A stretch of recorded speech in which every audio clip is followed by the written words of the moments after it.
ว่าหลายเนาะถือว่าหลายพันโตซึ่งในทุกๆเช้าของแต่ละมือก็จะเป็นลักษณะแบบนี้เนาะว่าพุงนกแอ่นก็จะตื่นตั้งแต่6 โมงก็จะมีความยูเนียของพุงนกแอ่นอยู่ที่ประตูไส้แห่งนี้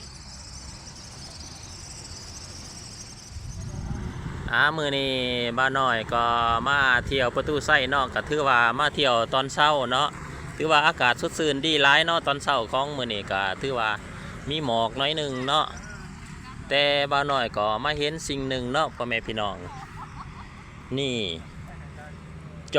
อกน้ำเนาะที่ว่าผู้นักท่องเที่ยวหรือว่าผู้ที่มาเที่ยวก็บ่มีความรับผิดชอบเนาะก็ถือว่าตั้งปลาเนาะก็ถือว่าบ้านน้อยก็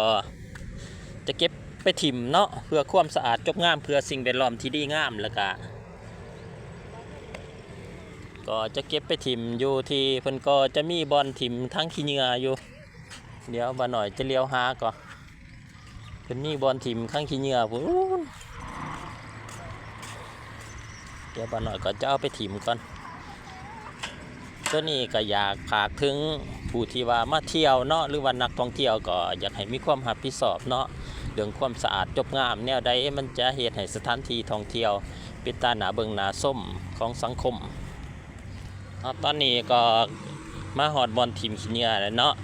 ตัวนี้เพิ่นก็แต่ละจุดเพิ่นก็จะมีบอนทีมขี้เหงื่อไว้ให้เนาะก็มีขี้เหงื่อหลายประเภทมีขี้เหงื่อย่อยสลายได้แล้วก็ขี้เหงื่อสามารถรีไซเคิลนำใช้ได้แล้วก็ขี้เหงื่อทั่วไปเนาะมันหน่อยก็จะถิ่มลงในบอนรีไซเคิลได้เฮามาจุดนี้เฮาก็เห็นอีกขี้เหงื่อเห็นอีกเนาะก็ถือว่านี่ก็เป็นอีกจุดหนึ่งที่ว่าถิ่มปลาเนาะก็บ่มีความรับผิดชอบก็ตัวนี้โอ้อยากให้เป็นแบบอย่างที่ดีของสังคมเนาะกินแล้วก็มีความรับผิดชอบกินแล้วก็อยากให้เอาไปถิ่มเดี๋ยวบ้านน้อยก็สิเก็บไปถิ่มให้เพิ่นเนาะก็ถือว่าน่าจะแม่นเพิ่นกินขึ้นนี่แหละ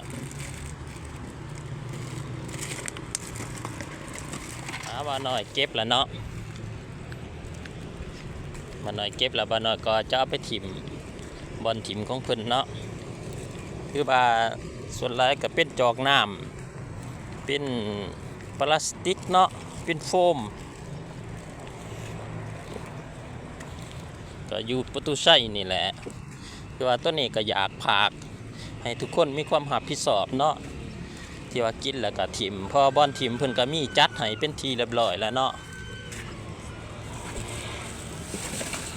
จัดให้เป็นทีเรียบร้อยแล้วก็ถือว่าเพิ่นก็มีป้ายแบบว่าให้เฮาแยกเป็นขี้เหงื่อต่างๆเนาะฝากถึงทุกคนเป็นหูเป็นตาซอยกันเนาะ